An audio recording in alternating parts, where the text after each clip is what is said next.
Մի մարդ ապրում է մեկուսացած զգացմունքային պատերի հետում։ Ամեն ինչ փոխվում է, երբ նոր աշխատակցուհին հատում է նրա ճանապարհը։ Մի դժբախտ պատահար նրանց դեմ առ դեմ է կանգնեցնում այն հպման մեջ, որից նա միշտ խուսափել է։ Եվ ինչ-որ բան արթնանում է նրա ներսում, առաջին անգամ տարիների ընթացքում։ Եթե այս պատմությունը ձեզ դուր եկավ, բաժանորդագրվեք ալիքին կիսվեք սիրելիների հետ։ Մի մոռացեք ինձ ասել, թե որտեղից եք դիտում։ Երանի երկինքը մոխրագույն էր մարտի այս երկուշաբթի առավոտյան, կարծես քաղաքն ինքը գիտեր, որ ինչ-որ բան պատրաստվում էր փոխվել։ Մաշտոցի պողոտայի ամենատպավորիչ շենքերից մեկի 42-րդ հարկում Ռաֆայել Մանուկյանն իր գրասենյակի լայն ապակե պատուհաններից դիտում էր, թե ինչպես է մետրոպոլիսն արթնանում։ Նրա շագանակագույն աչքերը, սովորաբար սառը հաշվարկող, արտացոլում էին միայն հոգնածություն։ 38 տարեկանում նա երկրի ամենահարգված ներդրումային խորհրդատվական ընկերություններից մեկի սեփականատերն էր, բայց նրա անձնական կյանքը զգացմունքային անապատ էր, որը նա ինքն էր կառուցել, աղյուս առ աղյուս, պատ առ պատ։ Ռաֆայելը միշտ չէ, որ այդպիսին էր։ Ժամանակ կար, երբ նա հեշտությամբ էր ժպտում, երբ հավատում էր մարդկանց, երբ թույլ էր տալիս, որ իրեն դիպչեն, առանց կրծքի մեջ այն սեղմումը զգալու, փախչելու այն անզուսպ ցանկությունը։ Բայց դա Լիլիթից առաջ էր։ Մինչ կեղծ մեղադրանքը, որը գրեթե ոչնչացրեց նրա կարիերան, հեղինակությունը, ամենակարևորը վստահելու նրա ունակությունը։ Նա իրեն մեղադրել էր մի սարսափելի բանի մեջ, մի բան, որը նա երբեք չէր անի, շարժված հիվանդագին նախանձով վերահսկողության կարիքով, որը նա հասկացավ շատ ուշ։ Հետաքննությունը ապացուցեց նրա անմեղությունը, բայց հետքերը մնացին։ Այդ ժամանակվանից Ռաֆայելը խուսափում էր ցանկացած տեսակի ֆիզիկական շփումից։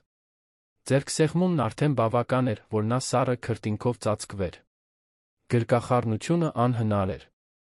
Մանուկյան Investments-ի աշխատակիցները նրան ճանաչում էին որպես հեռու, մեթոդական, գրեթե ռոբոտանման ղեկավարի։ Միջանցքներով լուրեր էին շրջում, չար շշուկներ նրա սեռականության, հարաբերություններ կառուցելու անկարողության, ընկերության յուրաքանչյուր մանրուքի վրա իրականացվող մոլուցքային վերահսկողության մասին։ Ռաֆայելը գիտեր բամբասանքների մասին չէր անհանգստանում։ Կամ գոնե ձացնում էր, թե չի անհանգստանում։ Ճշմարտությունն այն է, որ յուրաքանչյուր մեկնաբանությունս մեկ սառույցի շերտ էր նրա արդեն սառած սրտի վրա։ Այդ առավոտ նա վերանայում էր ֆինանսական հաշվետվությունները, երբ նրա քարտուղարուհին, Մարիամը, 50-ամյա մի արդյունավետ կին, ով նրա հետ աշխատում էր 10 տարի, մտավ սենյակ իր սովորական կեցվածքով, հարգելով անվտանգության հեռավորությունը, որը նա միշտ պահպանում էր։ Պարոն Մանուկյան, պետք է տեղեկացնեմ, որ մաքրման ընկերությունն այսօր նոր աշխատակցուհի է ուղարկել։ Նախորդը 3 հրաժարական տվեց, առանց նախազգուշացման։ Ռաֆայելը գլխով արեց, աչքերը համակարգչից չկտրելով։ Նա հազիվ էր նկատում այն մարդկանց, ովքեր մաքրում էին գրասենյակները, քանի դեռ նրանք իրենց աշխատանքը կատարում էին լուռ հեռու էին մնում։ Նրա համար նրանք գրեթե անտեսանելի էին, անանձնական մեխանիզմի մի մասը, որը պահում էր այդ վայրը գործող։ Լավ։ Համոզվեք, որ նա ստանում է համապատասխան ցուցումներ ժամանակացույցերի սահմանափակ տարածքների վերաբերյալ։ Մարիամը մի պահ վարանեց, կարծես ցանկանար ավելին ասել, բայց հետո պարզապես գլխով արեց ու դուրս եկավ, զգուշությամբ փակելով դուռը։ Ռաֆայելը կրկին իր ուշադրությունը դարձրեց էկրանի թվերին, թույլ տալով, որ այդ կանխատեսելի վերահսկելի տիեզերքն ամբողջությամբ կլանի իրեն։ Քաղաքի մյուս կողմում, Երանի նոր թաղամասի փոքր բնակարանում, Անի Հարությունյանն ավարտում էր իրեն պատրաստել նոր աշխատանքի առաջին օրվան։ 27 տարեկանում նա արդեն այնքան տեղերում էր աշխատել, որ կորցրել էր հաշիվը։ Միշտ ժամանակավոր աշխատանքներ, միշտ ոչ ֆորմալ, միշտ պայքարում էր վարձը վճարելու էջմիածնում ապրող մորը օգնելու համար։ Բայց այս անգամ այլ էր լինելու։ Այս անգամ պայմանագիր էր, արտոնություններ, վերջապես որոշակի կայունություն ունենալու հնարավորություն։ Անին նայեց լոգարանի մառախլապատ հայելու իր արտացոլանքին։ Նրա շագանակագույն մազերը հավաքված էին պարզ հանգույցով, նրա դիմահարտարում չունեցող դեմքը ցույց էր տալիս քիչ քնած շատ անհանգստացող մարդու նշանները։ Բայց նրա մուգ աչքերում կար մի բան, որը ոչ մի դժվարություն չէր կարողացել մարել՝ հույսը։ Այն համառ բոցը, որը ստիպում էր նրան ամեն օր արթնանալ, նորից փորձել, նույնիսկ երբ ամեն ինչ անհնար էր թվում։ Նա մեծացել էր ծայրամասում, դերձակուհու դուստր էր, ով 3 երեխա էր մեծացրել մենակ, այն բանից հետո, երբ հայրը լքել էր նրանց։ Անին ամենամեծն էր, միշտ զգացել էր այդ պատասխանատվության ծանրությունը։ 15 տարեկանում արդեն աշխատում էր, 18-ում արդեն տան մի մասն էր պահում։ Սովորել էր երեկոյան, մեծ ջանքերով ավարտել էր միջնակարգ դպրոցը, բայց համալսարանը մնացել էր հեռավոր երազանք։ Կյանքն այլ ծրագրեր ուներ, այդ ծրագրերը ներառում էին վաղ արթնանալը, քրտնաջան աշխատելը, ուշ քնելը։ Բայց Անին երբեք իրեն չէր թույլ տվել դառնանալ։ Նա ուներ հազվագյուտ շնորհ, փոքր բաներում ուրախություն գտնելու ունակություն։ Անկեղծ ժպիտ, որը լուսավորում էր ցանկացած միջավայր։ Բարի խոսք նրանց համար, ովքեր կարիք ունեին։ Ծիծաղ, որը ստիպում էր ուրիշներին էլ ծիծաղել։ Նրա ձեռքերը կոշտացած էին շատ աշխատանքից, բայց նրա սիրտը մնում էր փափուկ, առատաձեռն, բաց։ Մինչ նա նստում էր լեփ-լեցուն ավտոբուսը դեպի Մաշտոցի պողոտա, Անին նյարդայնության ոգորության խառնուրդ էր զգում։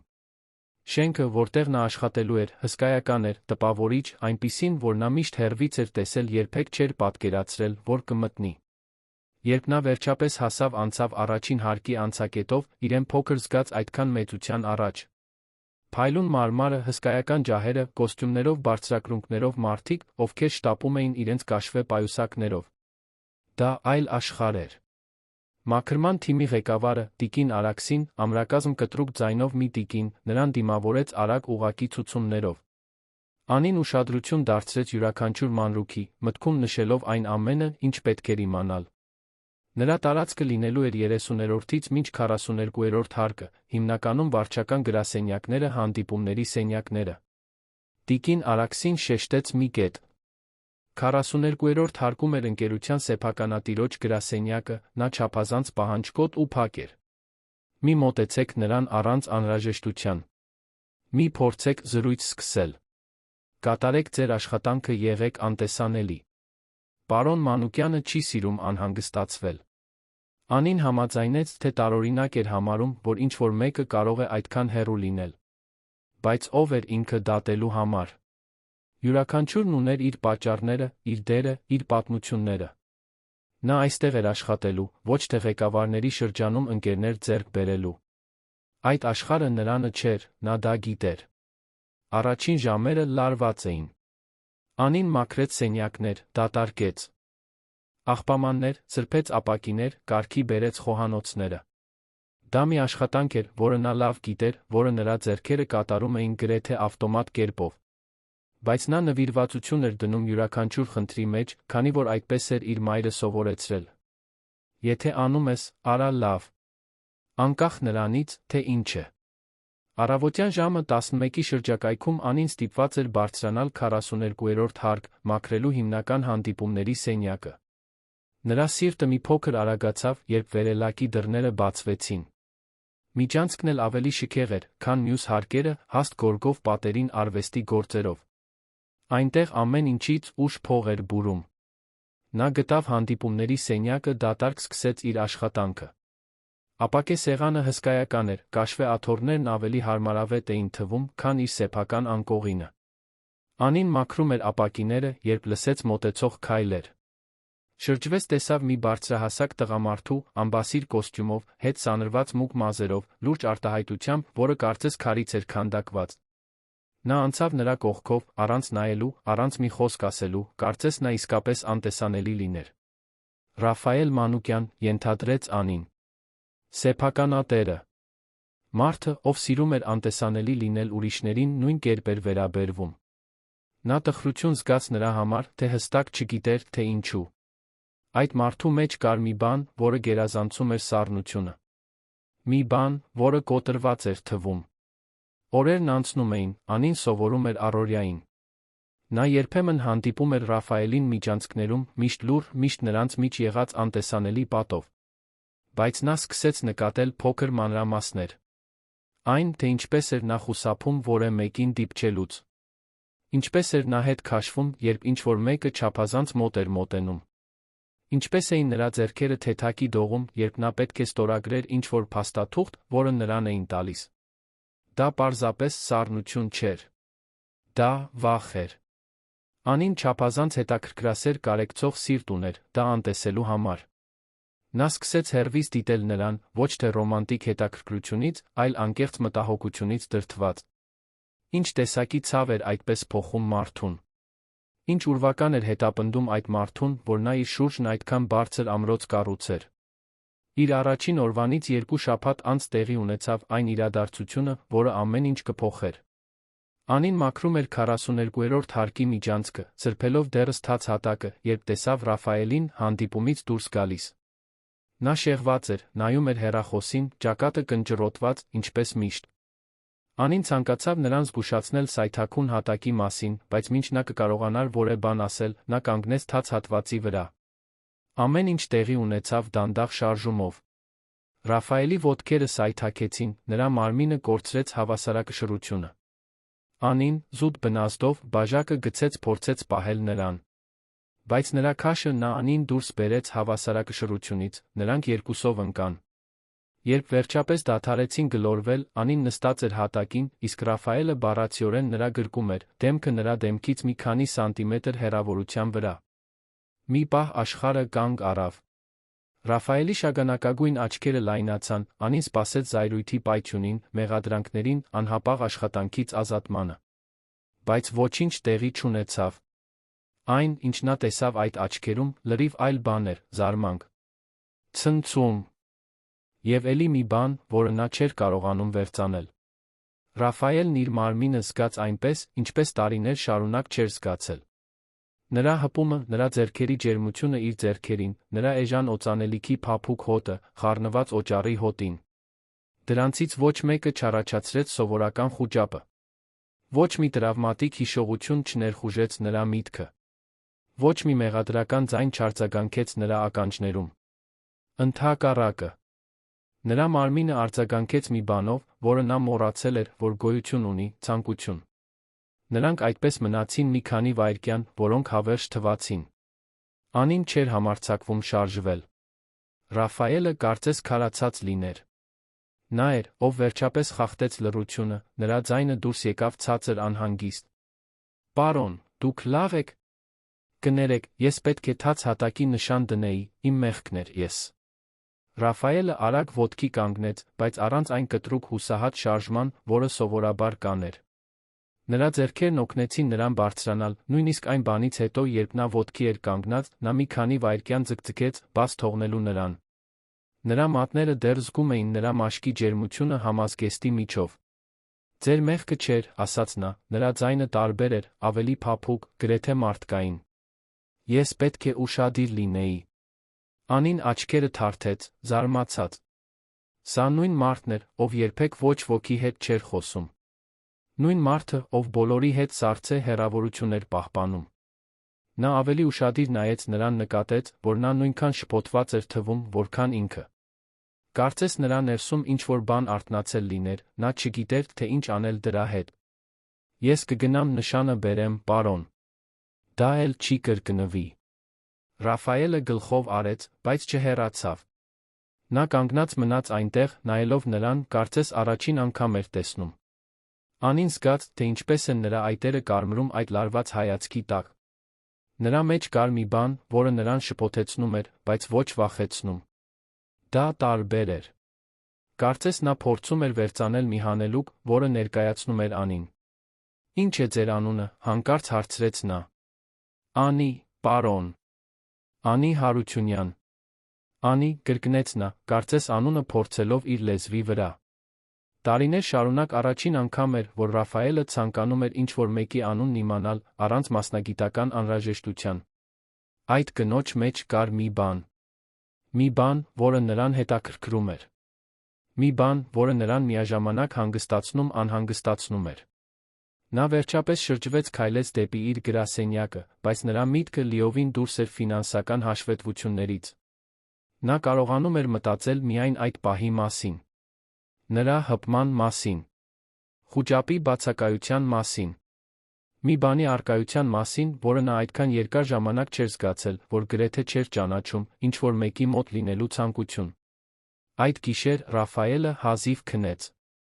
Իր արքայական չափսի մահճակալին պառկած, իր մինիմալիստական սառը բնակարանում, նա բազմիցս վերապրում էր այդ պահը։ Ինչպես էր հնարավոր։ Տարիների թերապիայից, դեղորայքից, տրավման հաղթահարելու անհաջող փորձերից հետո մի պատահական անկում արել էր մի բան, որը ոչինչ չէր կարողացել անել, կոտրել էր արգելքը։ Հաջորդ օրը Ռաֆայելը գրասենյակ եկավ կայացրած որոշմամբ։ Դա իմպուլսիվ էր, իրացիոնալ, լիովին դուրս նրա մեթոդական վարքի օրինակից։ Բայց նա պետք է հասկանար, թե ինչ էր տեղի ունեցել։ Պետք է իմանար, դա իրական էր, թե պարզապես զառանցանքի մի պահ։ Նա իր գրասենյակ կանչեց Մարիամին։ Ես պետք է, որ դուք ներքին առաջխաղացում ձակերպեք, ասաց նա առանց շեղվելու։ Մարիամը վերցրեց իր պլանշետը, պատրաստ գրառելու։ Ո՞վ է առաջխաղացվելու, պարոն Մանուկյան։ Մաքրման աշխատակցուհին։ Անի Հարությունյանը։ Ես ուզում եմ, որ նա լինի իմ նոր անձնական օգնականը։ Պլանշետը գրեթե ընկավ Մարիամի ձեռքից։ Նա նայեց իր ղեկավարին, կարծես նա խելագարվել էր։ Պարոն Մանուկյան, ամբողջ հարգանքով, բայց օրիորդ Հարությունյանը որակավորում չունի, ես գիտեմ, թե ինչ եմ անում, Մարիամ, ընդհատեց Ռաֆայելը, նրա ձայնը կայուն էր, բայց ոչ ագրեսիվ։ Պատրաստեք փաստաթղթերը։ Նա սկսում է վաղը։ Մարիամը դուրս եկավ գրասենյակից լիովին ապշած։ Մի քանի րոպեից նորությունն արդեն տարածվում էր ընկերությունում, ինչպես կրակը չոր ծղոտի վրա։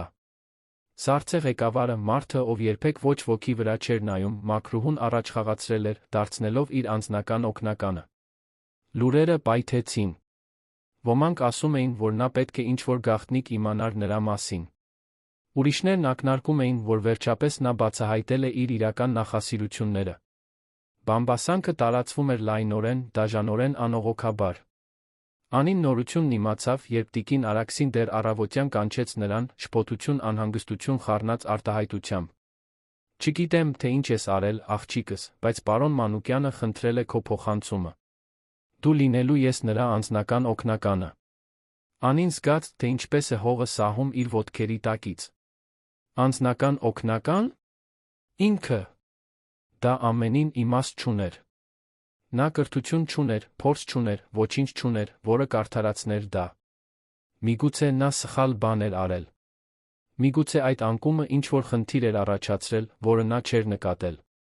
Սրտի թրթիրով քրտնած ձեռքերով Անին բարձրացավ 42-րդ հարկ թակեց Ռաֆայելի գրասենյակի դուռը։ Նրա ձայնը թույլ տվեց նրան մտնել։ Երբ դուռը բացվեց, նա գտավ նրան կանգնած պատուհանի մոտ, ձեռքերը գրպաններում, այն լուրջ արտահայտությամբ, որը մշտական էր թվում։ Օրիորդը կանչել է ինձ, պարոն։ Ռաֆայելը շրջվեց մի քանի վայրկյան լուր դիտեց նրան։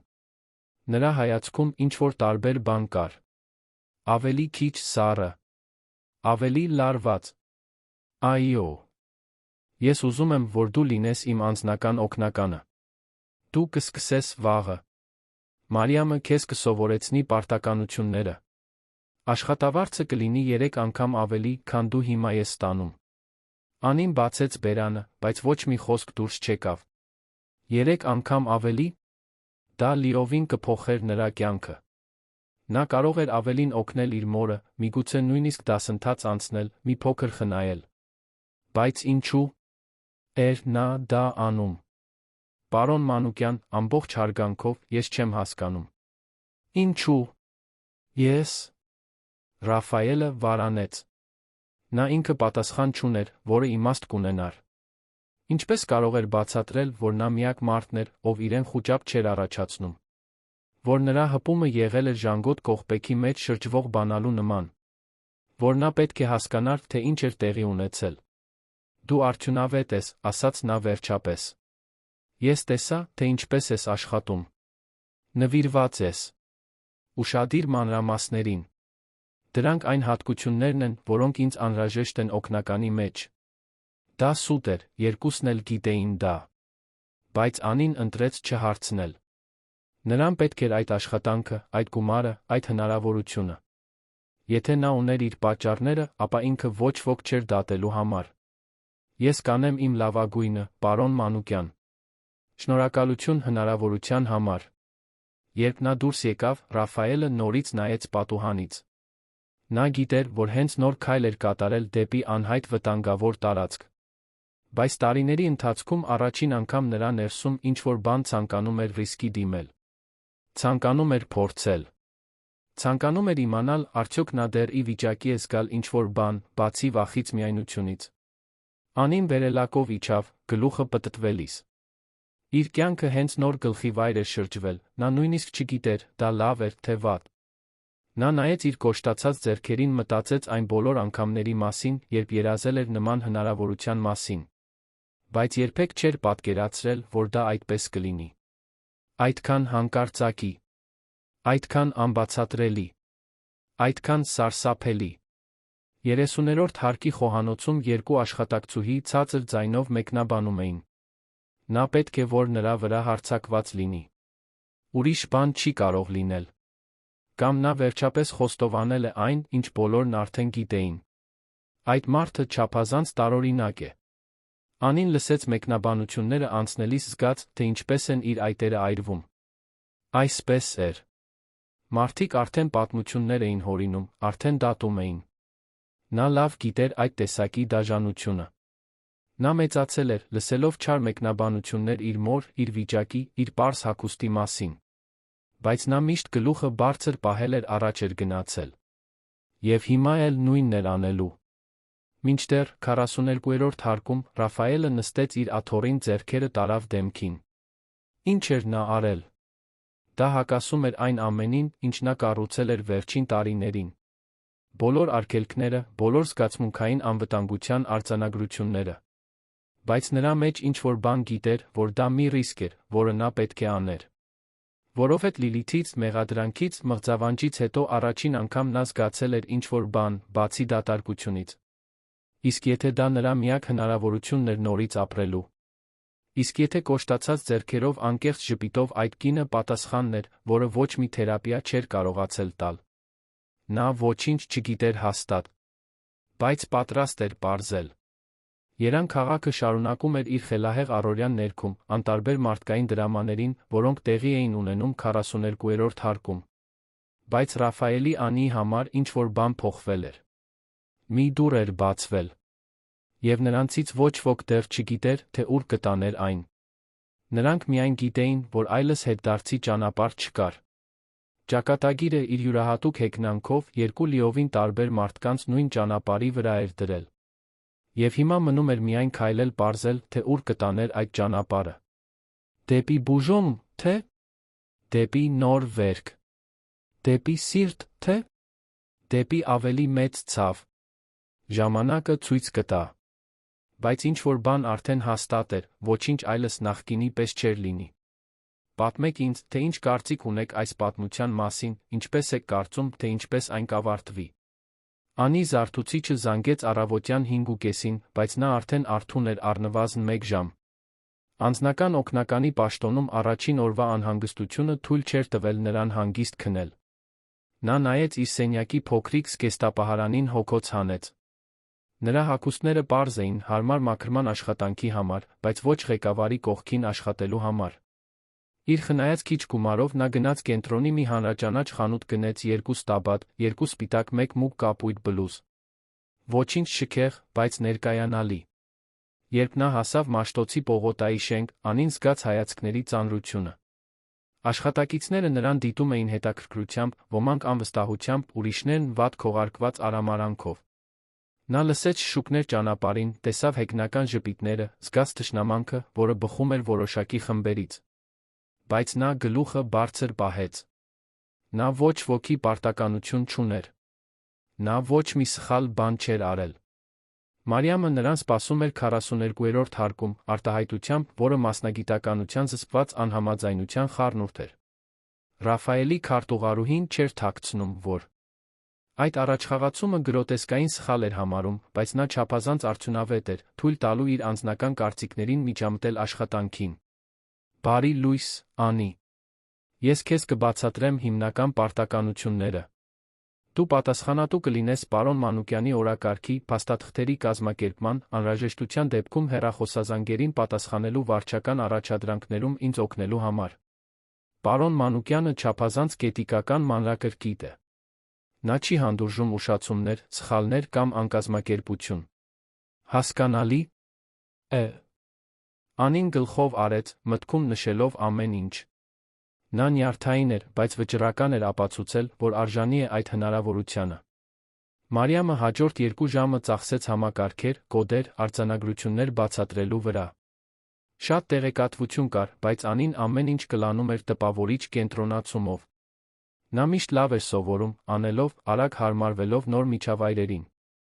Երբ Ռաֆայելը ժամանեց ուղիղ ժամը 9-ին, Անին զգաց, թե ինչպես է իր ստամոքսը կծկվում։ Նա մտավ իր սովորական կոշտ կեցվածքով, ամբասիր կոստյումով, լուրջ արտահայտությամբ։ Բայց երբ նրա աչքերը հանդիպեցին Անիի աչքերին, ինչ-որ բան փոխվեց։ Միայն մեկ վայրկյանով։ Աննկատ փափկություն, որը միայն Անին կարծես նկատեց։ «Բարի լույս, պարոն Մանուկյան», ասաց Անին, փորձելով մասնագիտական հնչել։ «Բարի լույս», պատասխանեց նա, իսկ հետո դիմեց Մարիամին։ «Ինչպես է ընթանում ինտեգրումը»։ Նա արագ է սովորում, պարոն։ Լավ հիշողություն ունի, ուշադիր է մանրամասներին։ Ռաֆայելը գլխով արեց մտավ իր սենյակ, փակելով դուռը իր հետից։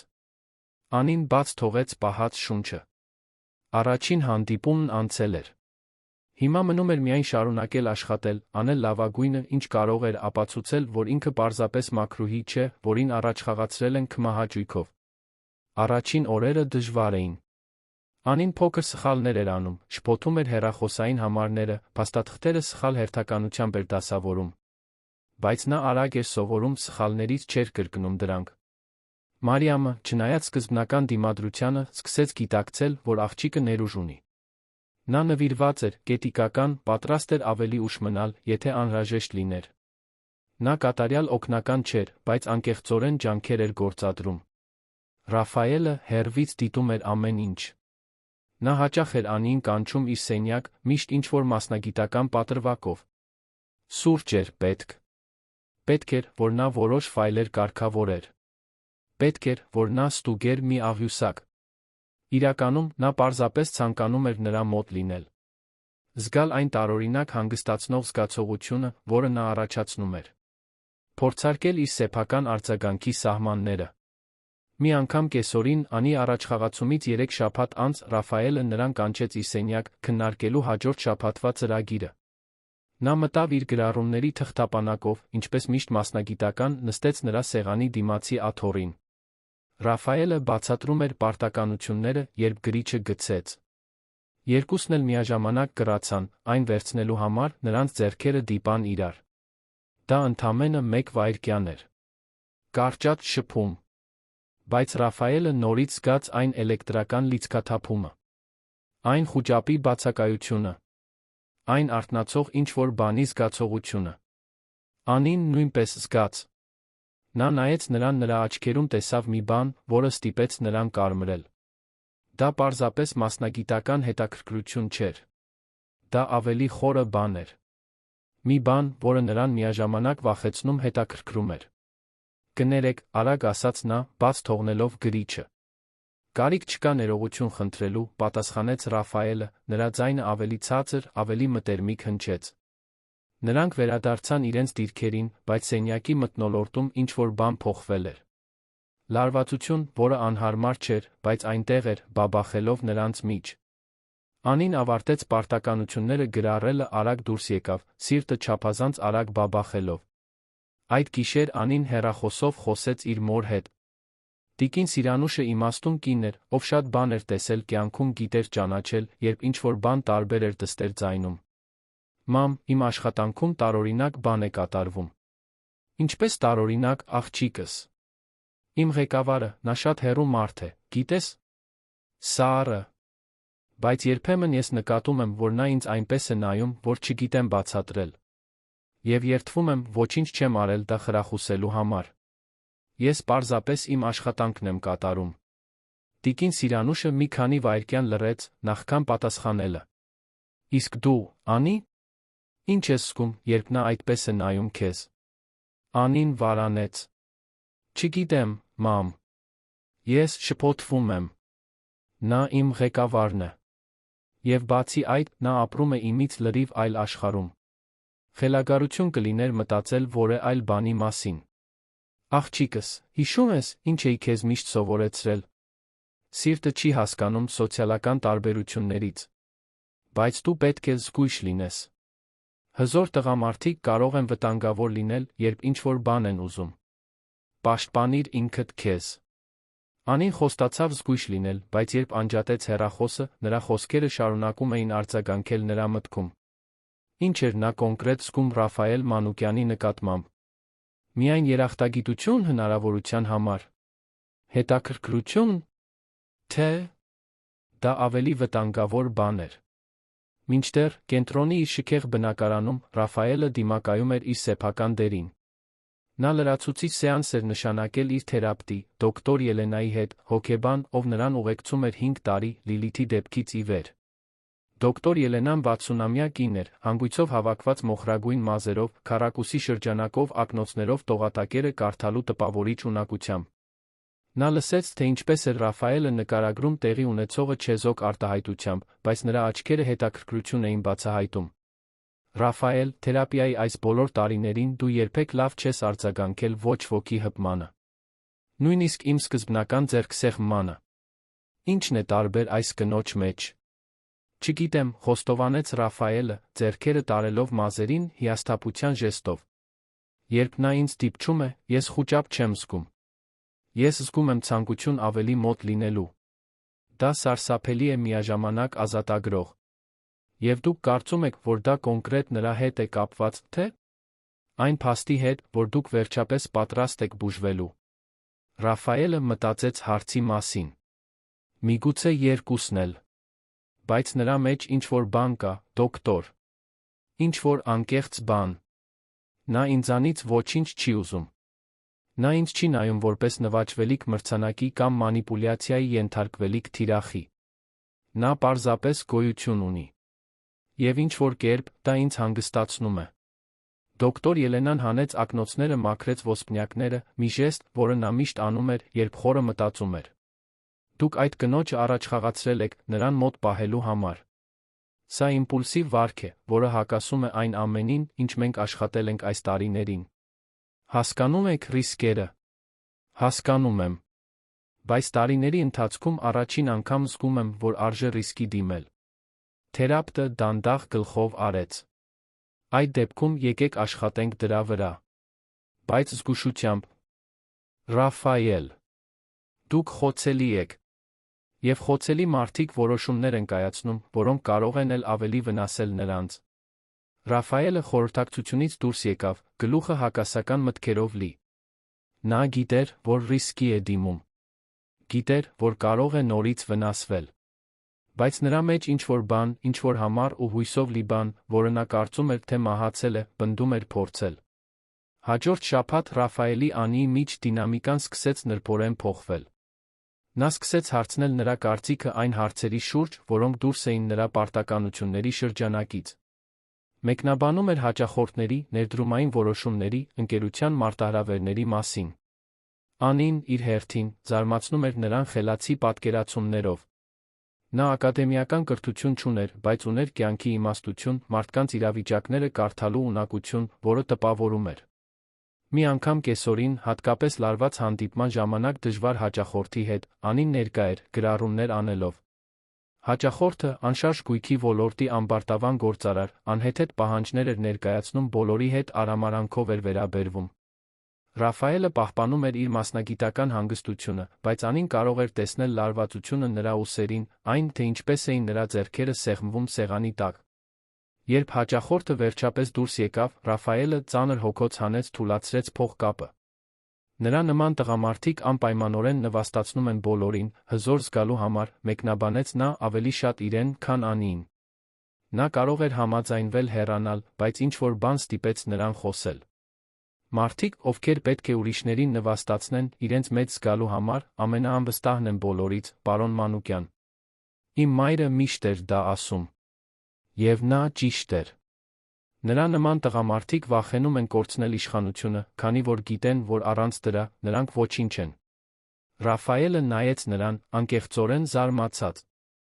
Հազվադեպ էր, որ ինչ-որ մեկը նրա հետ այդպես խոսեր, այդ պարզ ու ուղղակի իմաստությամբ։ Եվ էլ ավելի հազվադեպ էր, որ դա այդքան իմաստ ունենար։ Ձեր մայրը իմաստուն կին է։ Այո։ Նա ինձ սովորեցրել է այն ամենը, ինչ գիտեմ արժանապատվության մասին։ Այն մասին, թե ինչպես պահել գլուխը բարձր, նույնիսկ երբ աշխարհը քեզ ներք է հրում։ Նրա ձայնի տոնի մեջ կար մի բան, խորություն, որը բացահայտում էր անպատմելի պատմություններ։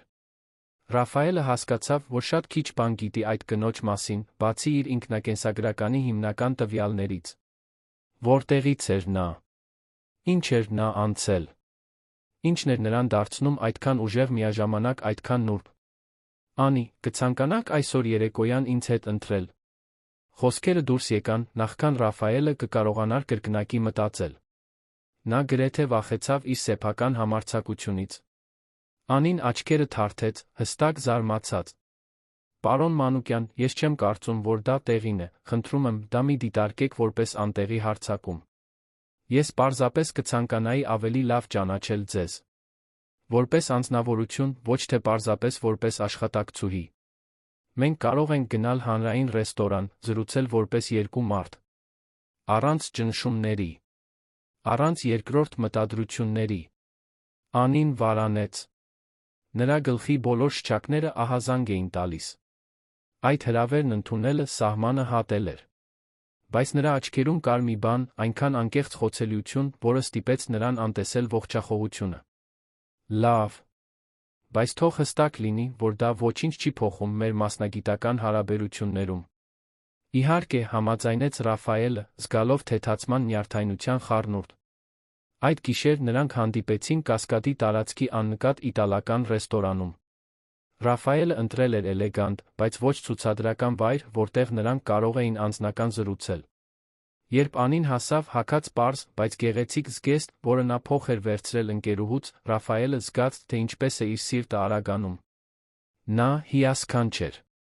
Ոչ թե այն արհեստական գեղեցկությամբ, որը նա սովորաբար հանդիպում էր կորպորատիվ միջոցառումներում, այլ բնական, անկեղծ գեղեցկությամբ։ Նրանք նստեցին մի քանի պահ լռեցին, երկուսն էլ հստակ անհարմար զգալով այդ իրավիճակից, որը դուրս էր մասնագիտականից։ Անին էր, ով վերջապես կոտրեց սառույցը։ Պարոն Մանուկյան, եթե մենք միասին ընթրելու ենք, կարծում եմ, կարող եք ինձ Անի կանչել։ Իսկ ես կարող եմ ձեզ Ռաֆայել կանչել։ Նա ժպտաց։ Փոքր, գրեթե ամաչկոտ ժպիտ, բայց որը լիովին փոխեց նրա դեմքը։ Խնդրում եմ։ Զրույցը դանդաղ սկսվեց, մակերեսային թեմաներով։ Բայց երբ գիշերն առաջանում էր, գինին թուլացնում էր արգելքները, նրանք սկսեցին իսկապես բացվել։ Անին պատմեց իր մանկության մասին ծայրամասում, իր մոր պայքարի մասին նրանց մեծացնելու համար, այն երազանքների մասին, որոնք նա ստիպված էր հետաձգել, բայց երբեք լիովին չլքել։ Ռաֆայելը իր հերթին խոսեց ընկերությունը ղեկավարելու ճնշման մասին, միշտ գագաթին լինելու միայնության մասին, այն մասին, թե ինչպես էր երբեմն զգում, որ փոխել էր իր մարդկային էությունը ֆինանսական հաջողության հետ։ Նա չխոսեց Լիլիթի տրավմայի մասին։ Նա դեռ պատրաստ չէր դրան։ Բայց նա բավականաչափ խոսեց, որ Անին սկսի հասկանալ այն ցավը, որը նա կրում էր։ Երբեմն ես նայում եմ քեզ նման մարդկանց, Անի, նախանձում եմ, խոստովանեց Ռաֆայելը խոցելիության մի պահին։ Դու այդքան քիչ ունես նյութական առումով, բայց թվում է, թե այդքան կյանք ունես քո ներսում։ Այդքան լույս։ Անին ժպտաց, բայց նրա աչքերում տխրություն կար։ Այդքան պարզ չէ, Ռաֆայել։ Ես նույնպես ունեմ իմ սպիները։ Նա ունեմ գիշերներ, երբ հոգնածությունից, հուսահատությունից լաց եմ լինում։ Տարբերությունն այն է, որ ես սովորել եմ թույլ չտալ, որ ցավը ինձ սահմանի։ Սովորել եմ, որ կյանքը շարունակվում է մեզ հետ, թե առանց մեզ, որ ավելի լավ է շարունակել նրա հետ։ Ինչպես ես դա անում։ Ինչպես ես կարողանում պահպանել այդ հույսը։ Որովհետև եթե ես կորցնեմ հույսը, կկորցնեմ ամեն ինչ։ Հույսը այն ամենն է, ինչ ես ունեմ։ Դա է այն, ինչ ստիպում է ինձ ամեն օր արթնանալ, նորից փորձել, նույնիսկ երբ դա անհնար է թվում։ Ռաֆայելը դիտեց նրան այնպիսի ինտենսիվությամբ, որը ստիպեց նրան կարմրել։ Նրա հանգիստ ուժի, նրա նուրբ ճկունության մեջ կար ինչ-որ հիպնոսացնող բան։ Նա ռազմիկ չէր ավանդական իմաստով, բղավելով, պայքարելով աշխարհի դեմ։ Նա ռազմիկ էր իր ուրույն ձով, համառելով, դիմադրելով, աճելով։ Երբ գիշերն ավարտվեց, Ռաֆայելը նրան մեքենայով տարավ նոր թաղամասի իր տուն, կանգնած մեքենայում լարվածության մի պահ եղավ։ Նրանք նայեցին իրար, երկուսն էլ զգացին ձգողությունը, կապը, այն ցանկությունը մեկ քայլ առաջ անելու։ Բայց նրանցից ոչ ոք չշարժվեց։ Դեռ ժամանակը չէր։ Շնորհակալություն ընթրիքի համար, Ռաֆայել։ Լավ երեկո էր։ Ինձ համար էլ, Անի։ Կարող ենք մի օր կրկնել։ Նա ժպտաց։ Կտեսնենք։ Երբ Անին մտավ իր փոքրիկ բնակարանը, նա հենվեց դռանը խորը հոգոց հանեց։ Ինչ էր կատարվում։ Նա սիրահարվում էր իր ղեկավարին, մի մարդու, ով ապրում էր իրից լրիվ այլ աշխարհում։ Դա խելագարություն էր։ Դա վտանգավոր էր։ Դա անխուսափելի էր։ Ռաֆայելը վերադարձավ կենտրոնի իր բնակարանը, ժպիտը դեմքին։ Անկեղծ ժպիտ, որը ստիպում էր նրա դիմային մկաններին ցավել, այդ շարժումին այդքան անսովոր լինելու պատճառով։ Նա իրեն կենդանի էր զգում այնպես, ինչպես տարիներ շարունակ չէր զգացել։ Վախեցած, այո։ Խոցելի, անշուշտ։ Բայց կենդանի։ Հաջորդ օրերին Ռաֆայելի Անիի մեջ փոփոխությունը նկատելի էր նրանց համար, ովքեր ուշադիր էին դիտում։ Ռաֆայելը ավելի քիչ լարված էր, ավելի ներկա։ Անին աչքերում այլ փայլ ուներ։ Նրանք միմյանց հետ փոխանակում էին հայացքներ, որոնք մեկ վայրկյանով ավելի երկար էին տում, քան պետք է։ Ժպիտներ, որոնք միայն նրանց երկուսի համար էին։ Մարիամը նկատեց լուրջ չհավանեց։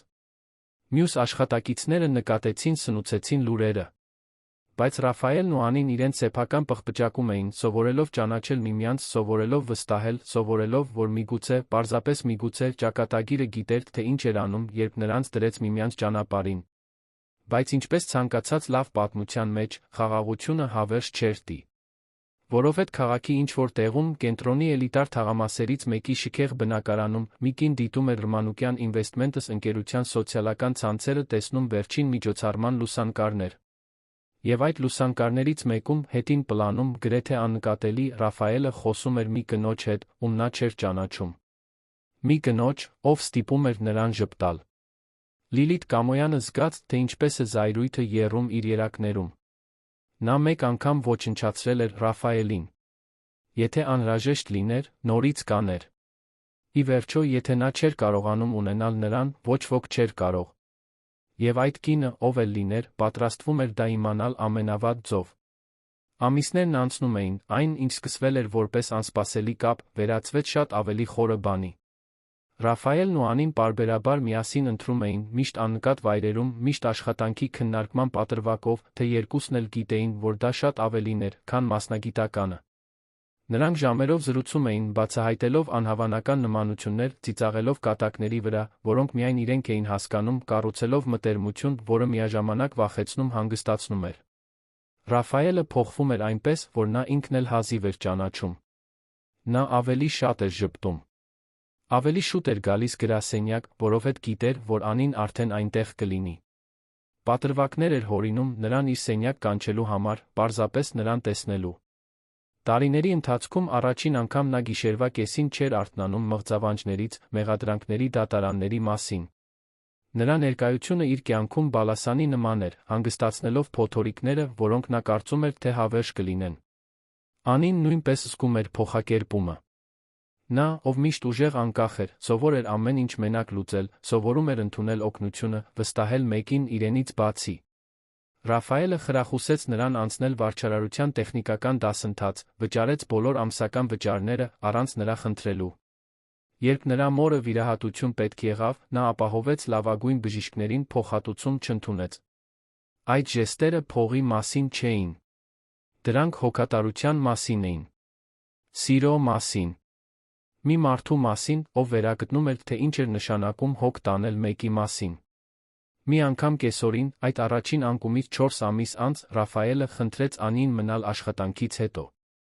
Նա մտավ իր սենյակ, գտավ նրան կանգնած, պատուհանի մոտ, ներքում լուսավորված քաղաքին նայելիս։ Նրա կեցվածքում ինչ-որ տարբեր բան կար։ Լարվածություն, բայց ոչ սովորական լարվածություն։ Դա այլ բան էր։ Անի, պետք է քեզ ինչ-որ բան պատմեմ։ Ինչ-որ բան իմ մասին, որը կարող է փոխել քո կարծիքը իմ մասին։ Նա դանդաղ մոտեցավ, սիրտը արագացած։ Կարող եք պատմել այն ամենը, ինչ կա, Ռաֆայել։ Նա խորը շունչ քաշեց, սկսեց խոսել։ Պատմեց Լիլիթի մասին, թունավոր հարաբերությունների մասին, կեղծ մեղադրանքի մասին, որը գրեթե ոչնչացրել էր իր կյանքը։ Պատմեց հետաքննության ամիսների մասին, հանրային ամոթի մասին, այն մասին, թե ինչպես էր իր նախկին գործընկերուհին ամեն ինչ հորինել, շարժված նախանձով սեփականատիրականությամբ։ Պատմեց, թե ինչպես էր նա դաշինք կազմել իր նախկին գործընկեր Մարտինի հետ, թե ինչպես էին նրանք երկուսով դավաճանել իրեն բոլոր հնարավոր ձերով։ Պատմեց այն տրավմայի մասին, որը դա թողել էր, այն մասին, թե ինչպես էր նա անկարող թույլ տալ, որ ինչ-որ մեկը դիպչեր իրեն, թերապիայի դեղորայքի տարիների մասին։ Երբ նա ավարտեց, նրա աչքերում արցունքներ կային։ Արցունքներ, որոնք նա տարիներ շարունակ չէր թափել։ Անին ավելի մոտեցավ, առանց թույլտվություն խնդրելու, բռնեց նրա ձեռքը։ Ռաֆայելը դողաց, բայց ոչ թե վախից, այլ թեթացումից։ Ես գիտեմ, թե ինչ է անարդար դատվելը, Ռաֆայել։ Գիտեմ, թե ինչ է, երբ քո պատմությունը խեղաթյուրվում է, քո մտադրությունները կասկածի տակ են դրվում։ Եվ ես նա գիտեմ, թե որքան դժվար է նորից վստահելը, երբ վստահությունը կոտրվում է։ Բայց դու պետք է մի բան իմանաս։ Ես քեզ տեսնում եմ։ Իրական քեզ։ Եվ այն, ինչ ես տեսնում եմ, լավ մարդ է, ով վիրավորվել է։ Մի մարդ, ով արժանի է երջանիկ լինելու։ Դու ինձանից չես վախենում։ Չես կարծում, որ ես ինչ-որ կորած դեպք եմ։ Անին ժպտաց իր իսկ արցունքների միջով։ Ես կարծում եմ, որ դու մարդ ես։ Անկատար, վիրավորված, բայց փորձող։ Եվ դա այն ամենն է, ինչ կարող է անել ցանկացած մարդ, այնպես չէ՞։ Փորձել։ Ռաֆայելը նրան գրկեց։ Առաջին իսկական գրկախառնությունը, որը նա արել էր ինչ-որ մեկի հետ տրավմայից ի վեր։ Նա իր դեմքը թաղեց նրա մազերում, առաջին անգամ թույլ տվեց իրեն լիովին խոցելի լինել։ Անին նրան ամուր պահեց, կարծես իր հպումով կարողանար ջնջել բոլոր տարիների ցավը։ Կարծում եմ, որ սիրահարվում եմ քեզ, Անի։ Եվ դա ինձ սարսափեցնում է։ Նա հեռացավ այնքան, որքան բավական էր նրա աչքերին նայելու համար։ Ես նույնպես սիրահարվում եմ քեզ։ Եվ դա նույնպես ինձ սարսափեցնում է։ Նրանք այդպես մնացին երկար ժամանակ, ճակատները հպված, շնչառությունները խառնված, սրտերը նույն ռիթմով բաբախելով։ Եվ հետո, վերջապես, Ռաֆայելը համբուրեց նրան։ Դա փափուկ, սկզբում վարանող համբույր էր, բայց որը շուտով խորացավ։ Կարծես միայնության, վախի, հեռավորության բոլոր տարիները լուծվում էին այդ շփման մեջ։ Երբ նրանք բաժանվեցին, երկուսն էլ շունչը կտրված էին։ Ռաֆայելը նայեց նրան, զարմանքի վախի խառնուրդով։ Հաստատ ես, Անի։ Մեր մասին։ Որովհետև երբ սկսենք, ես չեմ ուզենա կանգ առնել։ Եվ մարդիկ կխոսեն։ Կդատեն։ Թող խոսեն։ Ինձ չի հետաքրքրում, թե մարդիկ ինչ են մտածում։ Ինձ հետաքրքրում է միայն այն, ինչ ես զգում եմ։ Եվ այն, ինչ ես զգում եմ, այն է, որ դու լավագույն բանն ես, որ պատահել է իմ կյանքում։ Այդ գիշեր Ռաֆայելը խնդրեց Անին պաշտոնապես իր ընկերուհին լինել։ Նա համաձայնեց ժպիտով, որը լուսավորում էր ավելի շատ, քան Երանի բոլոր լույսերը։ Նրանք գիտեին, որ հեշտ չէր լինի։ Սոցիալական տարբերությունը, չար մեկնաբանությունները, ղեկավարի աշխատակցի միջ հարաբերությունների բարդությունները։ Բայց նրանք նա գիտեին, որ իրենց զգացածը չափազանց իրական էր, անտեսելու համար։ Հաջորդ շաբաթներին զույգը փորձում էր զգույշ լինել, բայց սերը այնպիսի ձով է բացահայտվում, որը անհնար է լիովին թաքցնել։ Աշխատակիցները նկատեցին։ Լուրերն ուժեղացան։ Բայց Ռաֆայելը առաջին անգամ չէր անհանգստանում։ Նա երջանիկ էր։ Անկեղծորեն երջանիկ։ Եվ դա արժեր ցանկացած բամբասանք։ Հարաբերությունները պաշտոնականացնելուց 2 ամիս անց ընկերությունը մեծ գալա միջոցառում կազմակերպեց, նշելու Ռմանուկյան Ինվեստմենթսի 15-ամյակը։ Այն տեղի էր ունենալու Մարիոթ հոթել Երանում, կարևոր հաճախորդների, գործընկերների, Երանի ողջ ֆինանսական էլիտայի հետ։ Ռաֆայելը հրավիրեց Անին որպես իր պաշտոնական ուղեկցորդ։ Նա վարանեց։ Նման միջոցառման գնալը լիովին բացահայտվել էր։ Դա հրապարակայնորեն հարաբերությունները ընդունել էր։ Դա բախվել էր բոլոր դատող հայացքներին, բոլոր շշնջացող մեկնաբանություններին։ Ես չգիտեմ, պատրաստ եմ դրան, Ռաֆայել։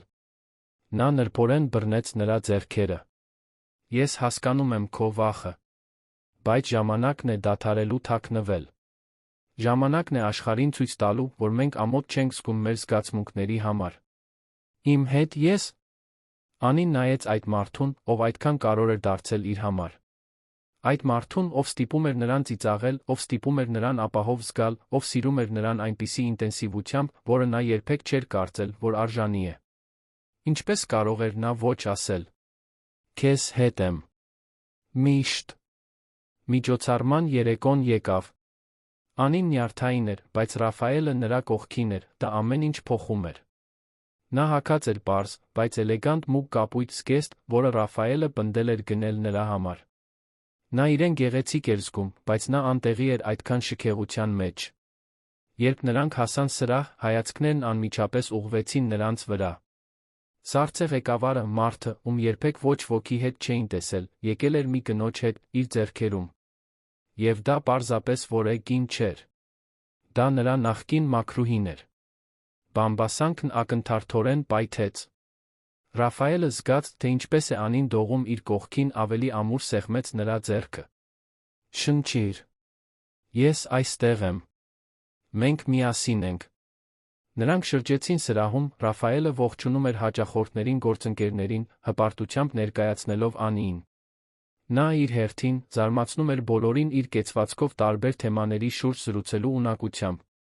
Նա չուներ այդ մարդկանց ֆորմալ կրթությունը, բայց ուներ էմոցիոնալ ինտելեկտ, անկեղծություն, որը գրավում էր։ Հենց այդ ժամանակ Ռաֆայելը տեսավ նրան։ Սրահի մյուս կողմում, ներդրողների խմբի հետ զրուցելիս, կանգնած էր Մարտին Ղազարյանը։ Նրա նախկին գործընկերը։ Մարդը, ով դավաճանել էր իրեն ամենաստոր ձով։ Ռաֆայելը զգաց, թե ինչպես է իր ամբողջ մարմինը կոշտանում։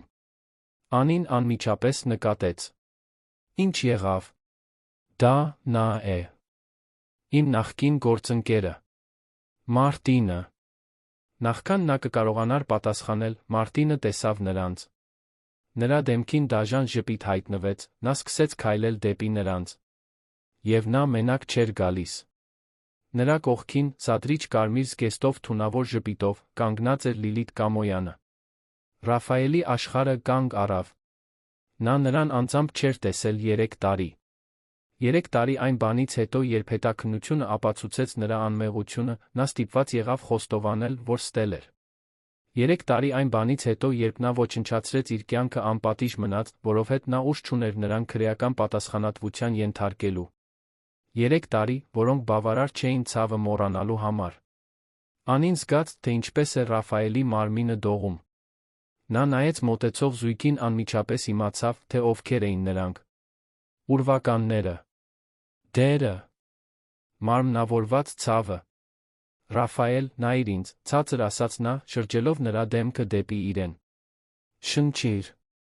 Ես այստեղ եմ։ Այս անգամ մենակ չես։ Ռաֆայել, ինչ անակնկալ է քեզ այստեղ տեսնելը, ասաց Մարտինը կեղծ քաղաքավարությամբ, երբ մոտեցավ։ Եվ ուղեկցությամբ, ոչ պակաս։ Ո՞վ է երջանիկը։ Անի Հարությունյան, պատասխանեց Ռաֆայելը, նրա ձայնը լարված էր, բայց կայուն։ Իմ ընկերուհին։ Լիլիթը Անին գլխից մինչ ոտքերը դիտեց բացարձակ արամարանքով։ Ինչ հետաքրքիր է։ Այսպիսով, դու վերջապես գտել ես մեկին, ով ընդունում է քո առանձնահատկությունները։ Զգույշ եղիր, թե ինչ ես ասում, Լիլիթ, զգուշացրեց Ռաֆայելը, նրա ձայնը ցածր էր, վտանգավոր։ Մարտինը ծիծաղեց, տհաճ ձայնով։ Այո, Ռաֆայել, հանգստացիր։ Մենք պարզապես զրուցում ենք։ Թե պետք է խոստովանեմ, զարմացա, երբ իմացա, որ դու քո նախկին մաքրուհու հետ ես հանդիպում։ Շատ։ Յուրահատուկ հարաբերություններ պետք է լինեն։ Անին զգաց, թե ինչպես է զայրույթը եռում իր ներսում, բայց պահպանեց հանգստությունը։ Դուք երկուստ էլ շատ անհանգիստ եք թվում Ռաֆայելի անձնական կյանքի համար։ Միգուցե ավելի լավ կլիներ, եթե ձեր սեփականով զբաղվեիք։ Լիլիթը արհեստականորեն ծիծաղեց։ Սիրելիս, մի խաբվիր։ Ռաֆայելը լուրջ խնդիրներ ունի։ Խնդիրներ, որոնք դու, քո սահմանափակ կրթությամբ, հավանաբար նույնիսկ չես կարող հասկանալ։ Ես փորձեցի օգնել նրան, բայց նա կորած դեպք է։ Դու ոչ ոքի չփորձեցիր օգնել, Լիլիթ, ասաց Ռաֆայելը, նրա ձայնը դողում էր զսպված զայրույթից։ Դու փորձեցիր ինձ ոչնչացնել, որովհետև չէիր ընդունում, որ ես ուզում էի ավարտել մեր թունավոր հարաբերությունները։ Թունավոր։ Մարտինը միջամտեց։ Եկեք խոսենք թունավոր հարաբերությունների մասին, Ռաֆայել։ Դու, ով երբեք չկարողացար առողջ հարաբերություններ պահպանել։ Դու, ով սարսափում ես, որ քեզ դիպչեն։ Արդյոք քո նոր ընկերուհին գիտի։ Դա գիտի, որ դու կոտրված մարդ ես։ Անին զգաց, թե ինչպես է Ռաֆայելը սկսում հետ քաշվել, փակվել, վերադառնալ այն մութ տեղը, որտեղ նա փակված էր։ Բայց նա դա թույլ չէր տա։ Ոչ այստեղ։ Ոչ հիմա։ Գիտեք ինչ, ասաց նա, նրա ձայնը պարզ էր կայուն, գրավելով շուրջ բոլորի որոշ մարդկանց ուշադրությունը։ Դուք երկուսդ էլ թշվառ եք։ Տարիներ եք անցկացնում, փորձելով ոչնչացնել ինչ-որ մեկի կյանքը, որովհետև չեք կարողանում հաղթահարել ձեր սեփական անապահովությունները, թերությունները։ Ռաֆայելը կարող է վիրավորված լինել, կարող է ունենալ իր սպիները, բայց գոնե նա անկեղծ է։ Գոնե նա ամեն օր փորձում է ավելի լավը լինել։ Ինչ եք անում դուք, բացի ուրիշի ցավով սնվելուց։ Լիլիթի դեմքը կարմրեց զայրույթից։ Ով ես դու, որ այդպես ես խոսում ինձ հետ։ Ես մեկն եմ, ով սիրում է այս մարդուն։ Մեկը, ով տեսնում է նրա արժեքը, նույնիսկ երբ նա ինքը չի կարողանում տեսնել իր մեջ։ Եվ գիտեք, ինչ եմ սովորել կյանքում։ Որոշ մարդիկ բուժիչ են։ Մյուսները՝ հիվանդություն։ Դուք երկուսդ էլ հաստատ հիվանդություն եք։ Լարված լռության մի պահ եղավ։ Այնուհետ Մարտինը սպառնալից քայլ կատարեց դեպի Անին։ Դու կզղջաս, որ այդպես ես խոսել ինձ հետ, քո։ Բայց նա չավարտեց նախադասությունը։ Ռաֆայելը կանգնեց նրանց միջ, իր մարմնով պաշտպանելով Անիին, նրա աչքերը այրվում էին այն զայրույթով, որը նա տարիներ շարունակ չէր զգացել։ Մի ավարտիր այդ նախադասությունը, Մարտին։ Ես զգուշացրել եմ։ Կամ ինչ, ցածրեց Մարտինը, ել ավելի մոտենալով։ Դու ինչ-որ բան կանես։ Դու, ով հազիվ կարողանում ես ինչ-որ մեկի ձեռքը սեղմել, առանց խուճապի հարձակման։ Դա արագ էր։ Շարժում, որը զարմացրեց բոլորին։ Ռաֆայելը սեղմեց բռունցքը մաքուր հարված հասցրեց Մարտինի դեմքին։ Նախկին։ Գործընկերը հետ թեքվեց, բռնելով քթից, որը սկսում էր արյունահոսել, աչքերը լայն բացված, ցնցումից։ Սրահում լռություն տիրեց։ Բոլոր զրույցները դադարեցին։ Բոլոր հայացքները ուղղվեցին նրանց վրա։ Ռաֆայելը նայեց իր սեփական բռունցքին, դեռ մի փոքր զարմացած նրանից, ինչ արել էր։ Բայց չզղջաց։ Ամենին։ Դու Լիլիթը հեռու մնացեք ինձանից Անիից։ Եթե փորձեք որե բան, որե սաբոտաժ, որե կեղտոտ խաղ, ես ոչ միայն կպատասխանեմ։ Ես կոչնչացնեմ ձեզ այնպես, ինչպես դուք փորձեցիք ոչնչացնել ինձ։ Եվ այս անգամ ես ապացույցներ ունեմ։ Վկաներ ունեմ։ Եվ այլս չեմ վախենում օգտագործել դրանք։ Լիլիթը բռնեց Մարտինի թից, նրա դեմքը գունատ էր։ Եկեք գնանք, Մարտին։ Այս վայրն անտանելի է։ Նրանք արագ դուրս եկան բոլորի հայացքների տակ։ Սրահի լռությունը խախտվեց ծափահարություններով։ Հետո էլի։ Եվ էլի։ Շուտով շատ մարդիկ էին ծափահարում։ Ոմանք աջակցությունից։ Մյուսները զուտ զվարճանքից։ Բայց ուղերձը պարզ էր։ Ռաֆայելը դիմակայել էր իր դերին։ Եվ հաղթել։ Նա շրջվեց դեպի Անին, ով արցունքներ ուներ աչքերում, բայց ժպտում էր։ Եկեք դուրս գանք այստեղից, հարցրեց նա։ Այո։ Եկեք։ Նրանք սրահից դուրս եկան, ձեռք ձեռքի տված, բոլոր ներկաների ապշահար հայացքների տակ։ Երբ նրանք մտան մեքենա, Ռաֆայելը ամուր բռնեց ղեկը, ձեռքերը դողալով։ Ադրենալինն անցնում էր, նա սկսում էր մարսել այն, ինչ հենց նոր էր արել։ Ես հարվածեցի նրան։ Ես իսկապես հարվածեցի Մարտինին։ Հարվածեցիր, այո, ասաց Անին, ժպտալով արցունքների միջով։ Եվ դա հիասքանչ էր։ Ռաֆայելը սկսեց ծիծաղել։ Ծիծաղ, որը սկզբում ցածր էր, բայց աճում էր, ազատելով տարիների զսպված զայրույթը, վախը, ցավը։ Անին նույնպես ծիծաղեց, շուտով երկուսն էլ հռհռում էին, ինչպես դեռահասները, ովքեր հենց նոր չարաճճիություն էին արել։ Երբ վերջապես հանգստացան, Ռաֆայելը նայեց նրան այնպիսի ինտենսիվությամբ, որը ստիպեց նրան շունչը պահել։ Ես քեզ սիրում եմ, Անի։ Ես քեզ ավելի շատ եմ սիրում, քան կարծում էի, որ նորից կկարողանամ սիրել ինչ-որ մեկին։ Ես նույնպես քեզ սիրում եմ, Ռաֆայել։ Եվ այնքան հպարտ եմ քեզանով։ Այնքան հպարտ եմ այն մարդով, որ դու կաս այն մարդով, որ դու դառնում ես։ Նրանք համբուրվեցին հենց այնտեղ, հյուրանոցի ավտոկայանատեղիում, չհոգալով, թե ինչ-որ մեկը կտեսնի նրանց։ Որովհետև նրանք հենց նոր դիմակայել էին Ռաֆայելի անցյալի ամենավատ ուրվականներին։ Եվ հաղթող էին դուրս եկել։ Միասին։ Այդ գիշերը շրջադարձային էր։ Ռաֆայելը հասկացավ, որ այլս այն կոտրված մարդը չէր, ում Լիլիթն ու Մարտինը ճանաչում էին։ Նա վերակառուցվել էր։ Եվ այդ վերակառուցման մեծ մասը պայմանավորված էր այն կնոջով, ով հիմա քնած էր նրա գրկում։ Հաջորդ շաբաթներին Մարտինն ու Լիլիթը փորձեցին խնդիրներ առաջացնել, լուրեր տարածելով, բիզնեսը սաբոտաժի ենթարկելով։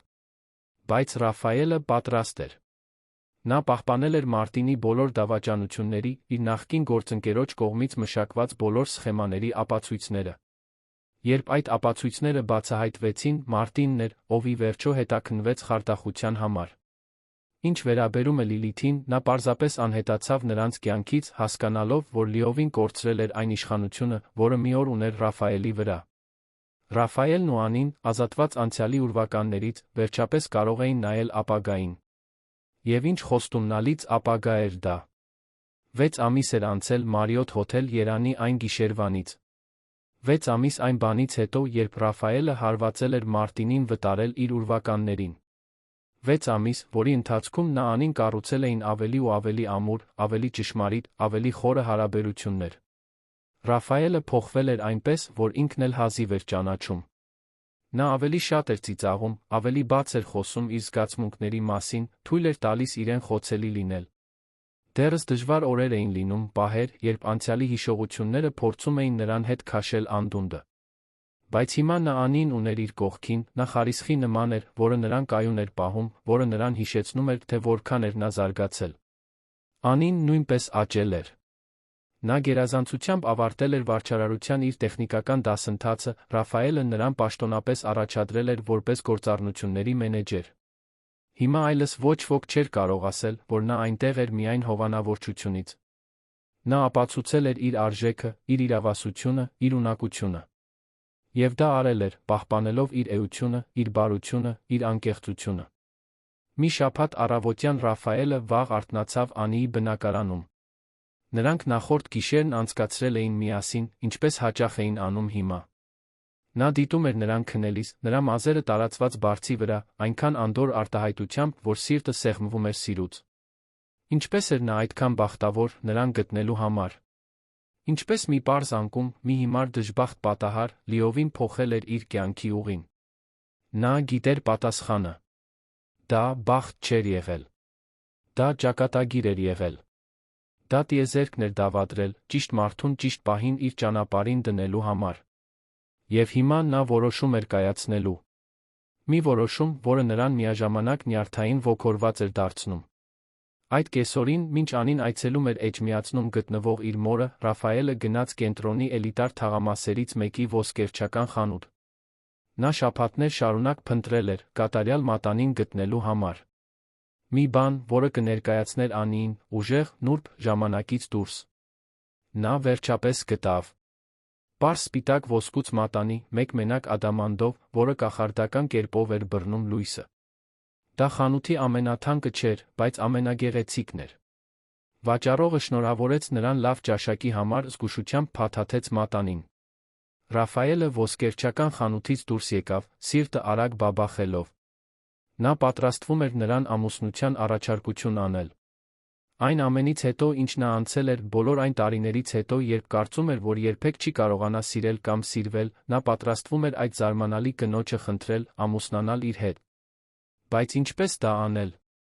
Որտեղ։ Երբ։ Նա ուզում էր, որ դա հատուկ լիներ, նշանակալի, հիշարժան։ Եվ հետո նա իմացավ, թե որտեղ։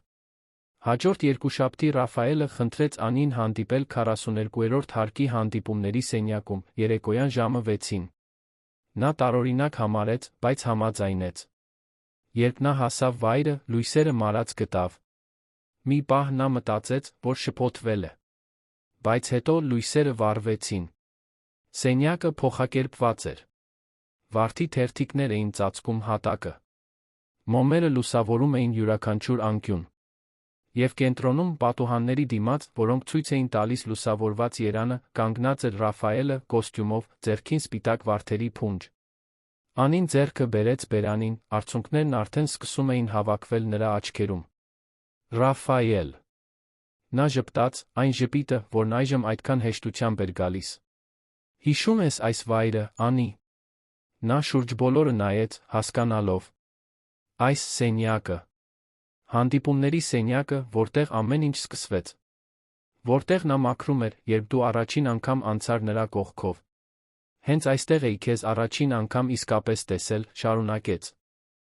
Ռաֆայելը։ Հենց այստեղից է սկսվել փոփոխությունը իմ կյանքում։ Ես դեռ չգիտեի, բայց այն կինը, ով այդքան զգուշությամբ էր մաքրում ապակիները, պատրաստվում էր մաքրել նա այն ամբողջ մութը, որը պատել էր ինձ։ Ռաֆայել, շշնջաց նա, արցունքներն այժմ ազատորեն հոսում էին։ Նա մոտեցավ, բռնեց նրա ձեռքերը։ Անի, քեզանից առաջ ես պարզապես գոյություն ունեի։ Ես շնչում էի, աշխատում էի, կատարում էի իմ առօրյան, բայց չէի ապրում։ Ես փակված էի մի բանտում, որը ինքս էի կառուցել, շրջապատված վախի ցավի պատերով։ Եվ հետո դու բառացիորեն ընկար իմ կյանք։ Եվ այդ պահին իմ ներսում ինչ-որ բան, որը ես կարծում էի, թե մահացել է, արթնացավ։ Նա ավելի ամուր սեղմեց նրա ձեռքերը, նրա ձայնը լի էր զգացմունքով։ Դու ինձ նորից ծիծաղել սովորեցրիր։ Ինձ սովորեցրիր, որ հնարավոր է վստահել, որ հնարավոր է զգալ, առանց վախենալու ոչնչացվելուց։ Դու ինձ ցույց տվեցիր, որ ես կորած դեպք չեմ, որ ես արժանի եմ սիրո, որ ես կարող եմ երջանիկ լինել։ Դու ոչ միայն փրկեցիր ինձ, Անի։ Դու վերակառուցեցիր ինձ։ Աղյուս առ աղյուս։ Ժպիտ առ ժպիտ։ Հպում առ հպում։ Ռաֆայելը բաց թողեց նրա ձեռքերից մեկը, գրպանից հանեց թավշյա տուփը։ Այնուհետ ծնկի իջավ։ Անին հեկեկած, նրա ոտքերը գրեթե տեղի տվեցին։ Անի Հարությունյան, կհամաձայնեք ամուսնանալ ինձ հետ։ Կհամաձայնեք ձեր կյանքի մնացած մասն անցկացնել իմ կողքին, ամեն օր հիշեցնելով ինձ, որ ես ի վիճակի եմ սիրել սիրվել։ Կհամաձայնեք ինձ հետ ընտանիք կառուցել, միասին դիմակայել մարտահրավերներին, միասին նշել հաղթանակները։ Կհամաձայնեք լինել իմ ուղեկիցը, իմ լավագույն ընկերուհին, իմ սերը հավերժ։ Նա բացեց տուփը, բացահայտելով մատանին, որը փայլում էր մոմերի լույսի ներքո։ Անին նայեց իր դիմաց ծնկի իջած այդ մարդուն։ Այդ մարդուն, ով այդքան սառը հեռու էր եղել, երբ նա ճանաչել էր նրան։ Այդ մարդուն, ով հիմա նրան նայում էր այնքան սիրով, որ անհնար էր թվում զսպել։ Այդ մարդուն, ում նա սիրում էր իր էության յուրաքանչյուր մանրաթելով։ Այո, ասաց նա արցունքների միջով։ Այո, ես համաձայն եմ։ 1000 անգամ այո։ Ռաֆայելը ոտքի կանգնեց, դողացող ձեռքերով մատանին դրեց նրա մատին։ Այնուհետ նրան քաշեց իր գիրկը, համբուրեց նրան այն ամբողջ սիրով, որը զգում էր։ Անին կառչեց նրանից, միաժամանակ ծիծաղելով, լաց լինելով, անկարող հավատալու, որ դա իրական էր։ Երբ վերջապես բաժանվեցին, Ռաֆայելը իր ճակատը հենեց նրա ճակատին։ Ես քեզ այնքան եմ սիրում, Անի։ Այնքան, որ երբեմն ցավում է։ Ես նույնպես քեզ սիրում եմ, Ռաֆայել։ Ավելի շատ, քան բառերը կարող են արտահայտել։ Նրանք երկար ժամանակ մնացին այնտեղ, գրկախառնված, նույն վայրում, որտեղ ամեն ինչ սկսվել էր։ Եվ դա կատարյալ էր։ Դա հենց այնպես էր, ինչպես պետք է լիներ։ Նշանադրության լուրը արագ տարածվեց։ Անիի մայրը ուրախությունից լաց եղավ։ Ընկերները շնորհավորեցին նրան։ Ընկերությունում արձագանքը խառն էր։ Ոմանք անկեղծորեն ուրախ էին զույգի համար։ Մյուսները դեռ շշնջում էին, դեռ դատում էին։ Բայց Ռաֆայելն ու Անին այլս չէին անհանգստանում։ Նրանք դիմակայել էին ավելի վատ բաների, հաղթող դուրս եկել։ Մի բամբասանք այստեղ ու այնտեղ չէր կարող նրանց խաթարել։ Հարսանիքի նախապատրաստությունները սկսվեցին։ Անին ցանկանում էր ինչ-որ պարզ բան, բացօթյա, այն մարդկանց հետ, ովքեր իսկապես կարող էին։ Ռաֆայելը ցանկանում էր նրան տալ երազանքների հարսանիքը։ Նրանք գտան միջին ճանապարհ։ Մտերմիկ արարողություն Երանի մերձակա մի տեղում, լեռների տեսարանով, միայն մտերիմ ընտանիքի սիրելի ընկերների հետ։ 3 ամիս անց, հարսանիքի օրը, Անին սենյակում էր, պատրաստվում էր իր մոր ընկերուհիների օգնությամբ։ Նա հագած էր պարզ, բայց էլեգանտ սպիտակ զգեստ, որը ընդգծում էր նրա բնական գեղեցկությունը։ Նրա ձեռքերը, այն կոշտացած ձեռքերը, որոնք այդքան շատ էին աշխատել, հիմա վայրի ծաղիկների փունջ էին բռնում։ Դու գեղեցիկ ես, աղջիկս, ասաց տիկին Սիրանուշը, աչքերը լցված։ Այնքան գեղեցիկ և այնքան երջանիկ։ Դա այն ամենն է, ինչ ես միշտ քեզ համար եմ ցանկացել։ Շնորհակալություն ամեն ինչի համար, մամ։ Ինձ մեծացնելու, ինձ ուժեղ լինել սովորեցնելու, ինձանից երբեք չհրաժարվելու համար։ Ես այստեղ չէի լինի առանց քեզ։ Դու արժանի ես դրան, Անի։ Արժանի ես աշխարհի ողջ երջանկությանը։ Տեղանքի մյուս կողմում Ռաֆայելին կարգի էին բերում նրա ընկերները։ Նա նյարդային էր, բայց դա լավ նյարդայնություն էր։ Այն տեսակի նյարդայնություն, որը գալիս է նախքան ինչ-որ հրաշալի բան տեղի ունենալը։ Նա 10-րդ անգամ ուղղեց փողկապը, նայեց իրեն հայելու մեջ։ Արդյոք նա նույն մարդն էր, ով 1.5 տարի առաջ զգացմունքային մեկուսացած էր ապրում։ Արդյոք նա նույն մարդն էր, ով դողում էր միայն դիպչելու մտքից։ Ոչ։ Նա նոր մեկն էր։ Ավելի լավ մեկը։ Մեկը, ում Անին օգնել էր ստեղծել։ Երաժշտությունը սկսեց հնչել, հյուրերը ոտքի կանգնեցին։ Ռաֆայելը քայլեց դեպի ծաղիկների կամարի տակ գտնվող իմպրովիզացված զոհասեղանը, սպասեց։ Նրա սիրտը արագ էր բաբախում, նրա ձեռքերը քրտնում էին, բայց առաջին անգամ դա ոգորությունից էր, ոչ թե վախից։ Եվ հետո նա տեսավ նրան։ Անին հայտնվեց իմպրովիզացված միջանցքի վերջում, նրա թմոր թին էր հյուսված, դեմքին շողշողուն ժպիտ։ Ռաֆայելը զգաց, թե ինչպես են արցունքներն այրում իր աչքերը։ Նա ամենագեղեցիկ կինն էր, ում նա երբեք տեսել էր։ Ոչ թե արտաքինով, թե նա ապշեցուցիչ էր, այլ այն լույսով, որը բխում էր նրանից։ Բարությամբ, սիրով։ Երբ նա վերջապես հասավ նրան, տիկին Սիրանուշը Անի ձեռքը դրեց Ռաֆայելի ձեռքին։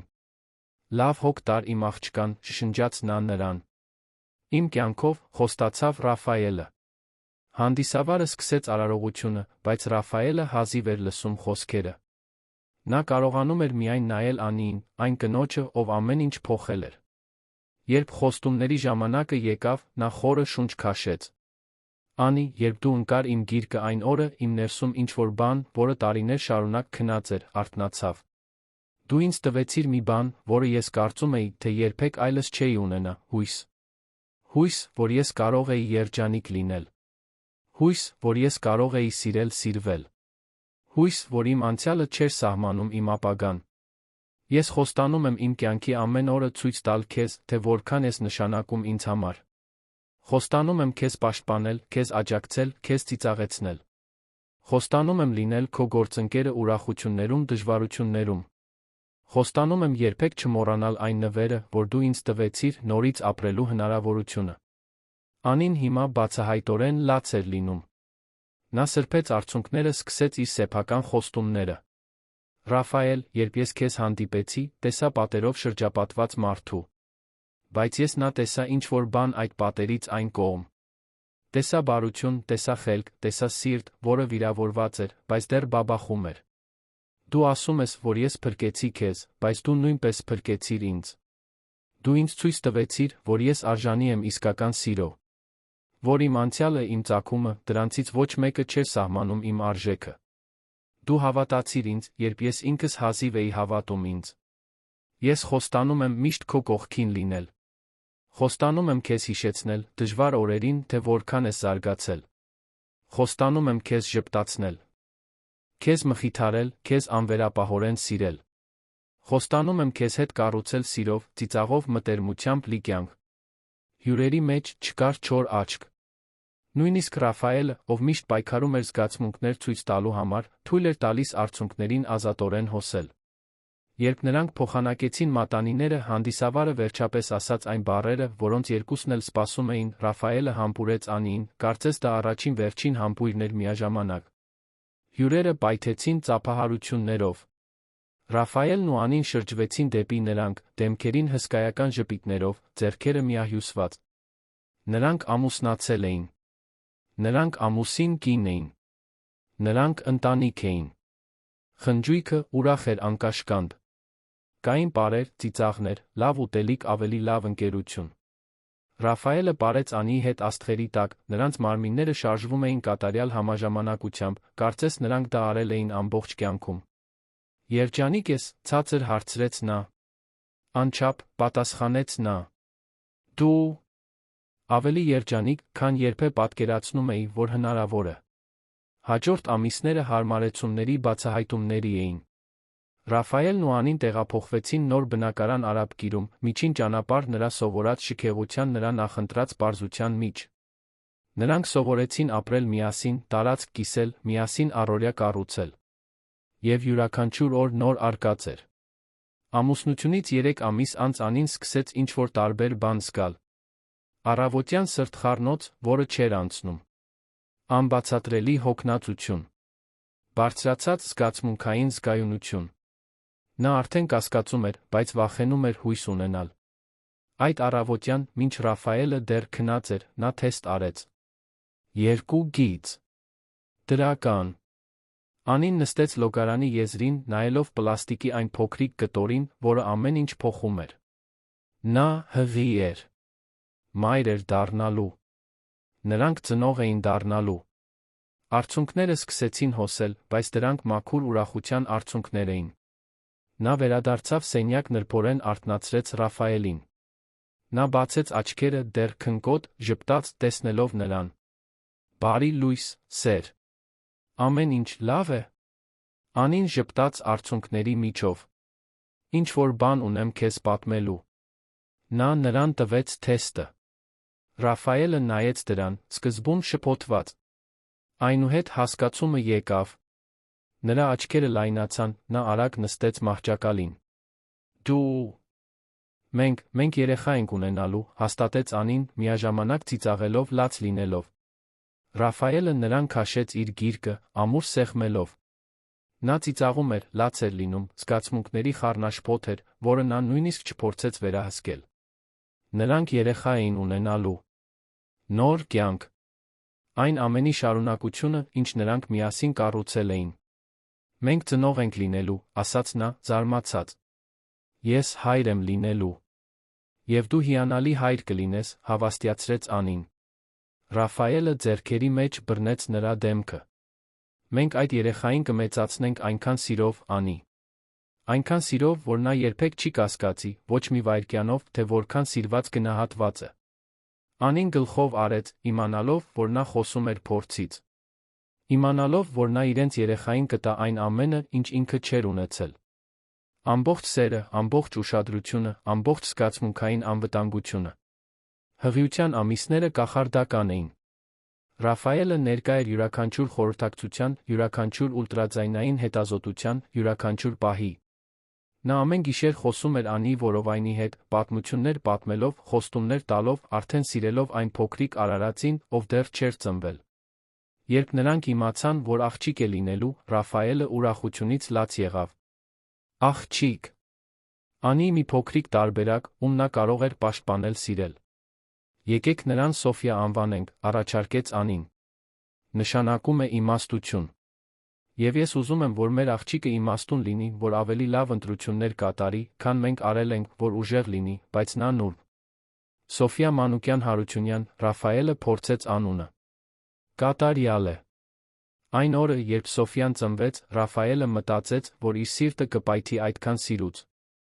Այդ փոքրիկ արարածին բռնելը, նրա առաջին լացը լսելը, Անիի աչքերը տեսնելը, փայլող մայրական սիրուց, այդ ամենը ավելին էր, քան նա երբեք համարձակվել էր երազել։ Նրանք 3 օր անց վերադարձան տուն, իրենց փոքրիկ ընտանիքով լիարժեք։ Ռաֆայելն օգնում էր ամեն ինչում, տակտիրներ էր փոխում, արթնանում էր գիշերվա կեսին, Սոֆիային օրորում էր քնելու համար։ Նա լիովին նվիրվեց հայրությանը այնպես, ինչպես նվիրվել էր Անիի սիրուն։ Մի գիշեր, մինչ Անին հոգնած քնած էր, Ռաֆայելը Սոֆիային բռնած էր գրկում, նայելով այդ կատարյալ դեմքին, նա թույլ տվեց իրեն մտածել այն ամենի մասին, ինչ տեղի էր ունեցել։ 2 տարի առաջ նա կոտրված, մեկուսացած մարդ էր, համոզված, որ երբեք չի կարողանա սիրել կամ սիրվել։ Եվ հիմա նա ուներ կին, ով անվերապահորեն սիրում էր իրեն, դուստր, ով լիովին կախված էր իրենից։ Շնորհակալություն, շշնջաց նա Սոֆիային։ Շնորհակալություն գոյություն ունենալու համար։ Շնորհակալություն ամեն օր ավելի լավը լինելուս մեկ պատճառ տալու համար։ Ես խոստանում եմ քեզ պաշտպանել, քեզ սիրել, քեզ սովորեցնել այն ամենը, ինչ կարող եմ։ Եվ ես քեզ կպատմեմ քո մոր պատմությունը, թե ինչպես նա փրկեց քո հորը պարզապես գոյություն ունենալով։ Սոֆյան փափուկ ձայն հանեց իր փոքրիկ ձեռքով սեղմեց Ռաֆայելի մատը։ Եվ այդ պարզ ժեստով Ռաֆայելը զգաց կյանքի ողջ ծանրությունը, գեղեցկությունը։ Նա այլս այն մարդը չէր, ով վախենում էր, որ իրեն դիպչեն։ Նա մի մարդ էր, ով չէր կարողանում պատկերացնել կյանքն առանց հպումների, գրկախառնությունների, սիրո։ Անին արթնացավ, տեսավ Ռաֆայելին, Սոֆյային բռնած, նրան ինչ-որ բաներ շշնջալիս, լիովին կլանված հոր դստեր այդ պահով։ Նրա սիրտը սիրուց լցվեց։ Դա այն մարդն էր, ում նա ընտրել էր։ Դա այն մարդն էր, ով ընտրել էր նրան։ Եվ միասին նրանք ստեղծել էին ոչ միայն ընտանիք, այլ հաղթահարման, սիրո բուժման պատմություն։ Երանը շարունակում էր իր խելահեղ առօրյան դրսում, քաղաքը, որը երբեք չի քնում իր միլիոնավոր պատմություններով, որոնք միաժամանակ տեղի էին ունենում։ Բայց Արաբկիրի այդ բնակարանում մի հատուկ պատմություն գտել էր իր երջանիկ ավարտը։ Հպման պատմություն, որը բուժեց։ Սիրո պատմություն, որը վերակառուցեց։ Երկու մարդու պատմություն, ովքեր հանդիպեցին հենց այն ժամանակ, երբ կարիք ունեին միմյանց։ Եվ մինչ Ռաֆայելն ու Անին նայում էին խաղաղ քնած Սոֆյային, նրանք գիտեին, որ հաղթել էին։ Հաղթել էին տրավմային։ Հաղթել էին վախին։ Հաղթել էին բոլոր նրանց, ովքեր կասկածում էին։ Որովհետև սերը, իսկական սերը, այն տեսակը, որը բուժում փոխակերպում է, միշտ հաղթում է վերջում։ Պատմության ավարտը, սիրելի ունկնդիրներ, հուսով ենք, որ Ռաֆայելի Անիի պատմությունը դիպել է ձեր սրտին։ Եթե դուք հուզվեցիք բուժման, հաղթահարման իսկական սիրո այս ճանապարհորդությամբ, թողեք ձեր լայքը, բաժանորդագրվեք ալիքին, մեկնաբանություններում պատմեք, թե ինչն է ձեզ ամենաշատը տպավորել այս պատմության մեջ։ Արդյոք դա այն պահն էր, երբ Ռաֆայելը դիմակայեց իր ուրվականներին։ Ամուսնության առաջարկությունն այն սենյակում, որտեղ ամեն ինչ սկսվեց։ Թե փոքրիկ Սոֆյայի ժամանումը։ Ամեն օր մենք ներկայացնում ենք նման ինտենսիվ պատմություններ, որոնք բացահայտում են մարդկային հոգու ամենախորը կողմը, ապացուցում, որ երբեք ուշ չէ նորից սկսելու, սիրելու, երջանիկ լինելու համար։ Սպասում ենք ձեզ հաջորդ դրվագում, մեկ պատմությամբ, որը կշարժի ձեր զգացմունքները, կստիպի ձեզ հավատալ սիրո փոխակերպող ուժին։ Մինչ շուտով։